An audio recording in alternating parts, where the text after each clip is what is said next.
Okay, hang on. We might as well get a little closer because we couldn't get any sound. I don't know about anybody else, but I didn't get anything. So hang on.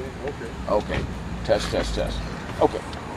You are always so great in putting these things into perspective, but of course we jumped in late here. Could That's you all explain that again, the comparison that you made about the resources? Do you remember what you said? Yeah, I remember what you said. Hi, good. How are you? Nice to see you. When the elite are struck, when I say elite, I'm talking about people who enjoy white skin privilege, people who enjoy geographical and educational perks. When they are struck, it seems as if the resources of the state are marshaled or they coalesce, and then people are able to access their resources. And what I mean is this: legislative hearings about the horrific tragedy in Cheshire, politicians from both sides of the spectrum, Democrat and Republican, weighing in, and then we have Jody Rell weighing in. And so it seems as if the state opened up all of its resources to address this tragedy. But when we want to get some kind of response, we have to beg, plead, we have to sacrifice our firstborn. We have to, take the entrails of a goat out and divine and hope that we get an answer from the gods. All of that we have to do. And then I have to go and give up my Superman belt buckle in order to get somebody to show up. But your point is that when middle-class white folks in the suburbs suffer a tragedy, the resources are marshaled quickly, but when it happens in the urban poor neighborhood, it just doesn't happen as fast. It doesn't happen as fast, and I'm saying the elite are struck.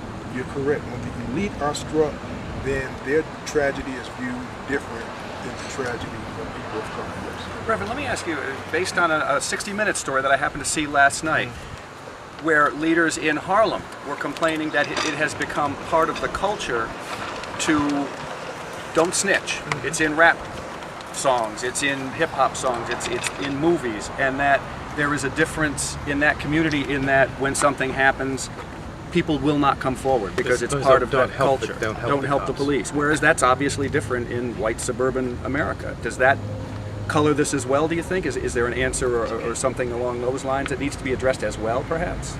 Well, I've looked at the whole issue of don't snitch, and we have to admit that there are people in our community that are fostering a negative worldview about not working with the police.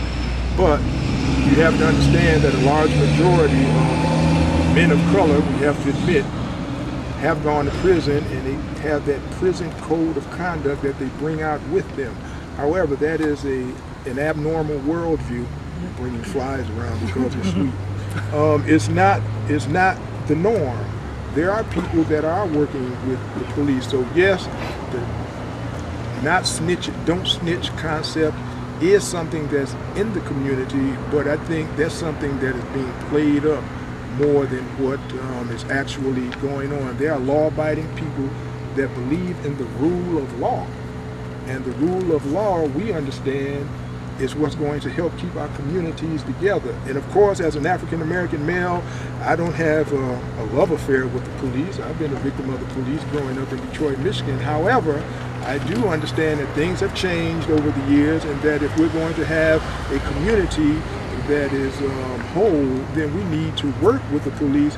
And I've always promoted that, even though I've had issues with the Hartford police, and I always take my issues to them and we discuss it. So that's what we promote. So I don't think overall that the issue of don't snitch is playing such a prevalent part in what's going on. I think more or less there's a lack of leadership.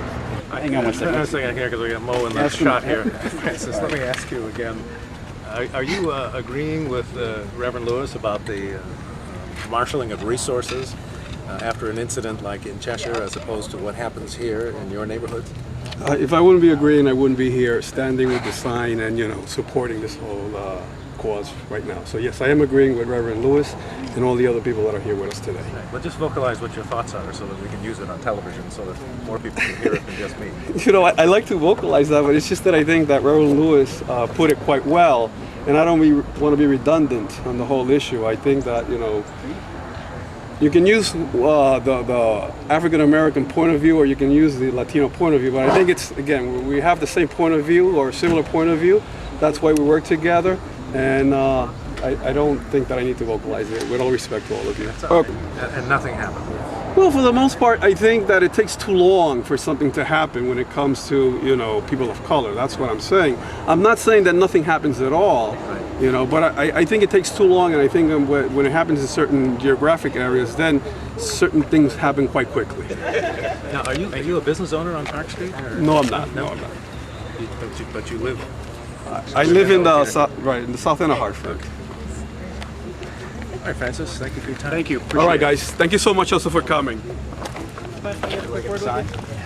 Francis, could you do me a favor and just hold the signs with you? Well, you can get it while you guys are doing your thing. Sure.